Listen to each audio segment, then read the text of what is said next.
Hi, I'm Mike Bellevue, and today we're at the Middletown Anglers and Hunters Gun Club, and I've got my Pedersoli brown Bess Musket. And what we're going to do today is we're going to test the combat effectiveness of this musket against individual soldiers. So we've got a paper soldier target here. This is 2/3 life size.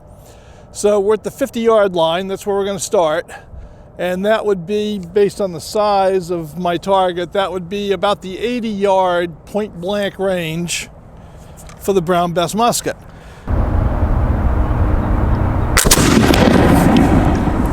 But I know a lot of you are going to say, well, they wouldn't have shot against individual targets in the 18th century.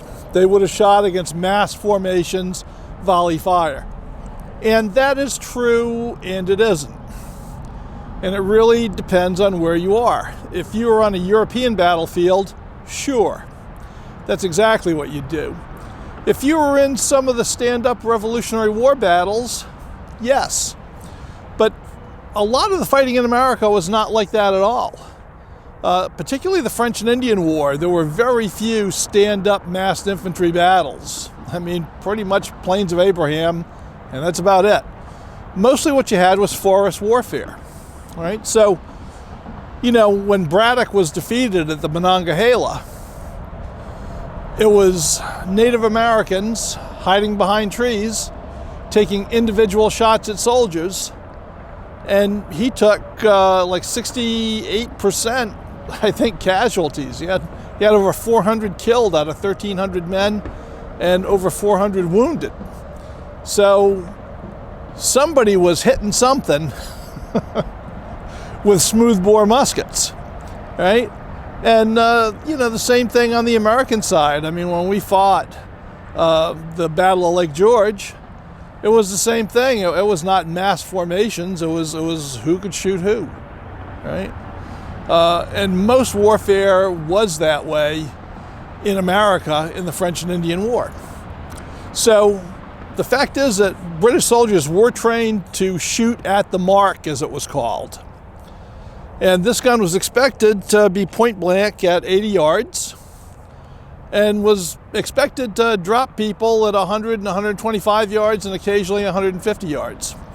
So we're going to try to see if it can do that. And of course, after the Battle of the Monongahela, literally 1,000 of these things got picked up off the battlefield by Native Americans, and they used them to great effect for the rest of the war. So these things are not as bad as a lot of people think, and we're going to attempt to prove that today.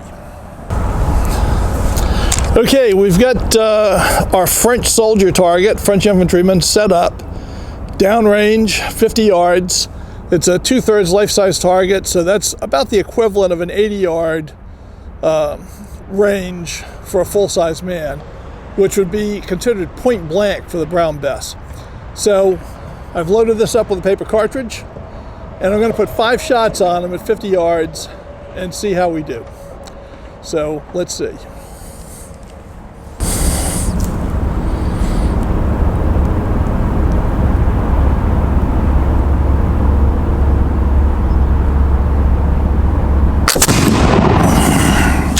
Little bit of a delay there, huh?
That 1F fouls pretty bad.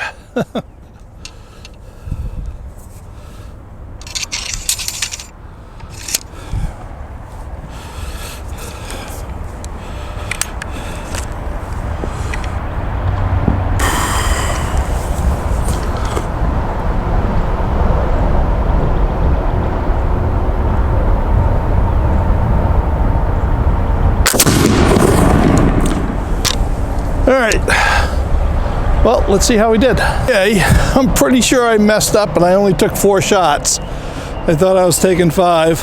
But anyway, how do we do it at point blank range? Well, we got 1 down here, not so good. 1 right in the shoulder, and then 2 right in the chest.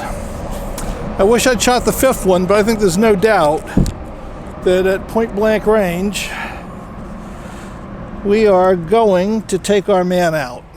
As I said, I think there is no doubt that we can hit what we're aiming at. And I'll tell you, I'm used to shooting 2F in this brown Bess. That 3F, or the 1F I mean, in the priming pan, really caused a delay. So you've really got to not flinch and hold steady. So there we are. Let's move it out a bit and see how we do.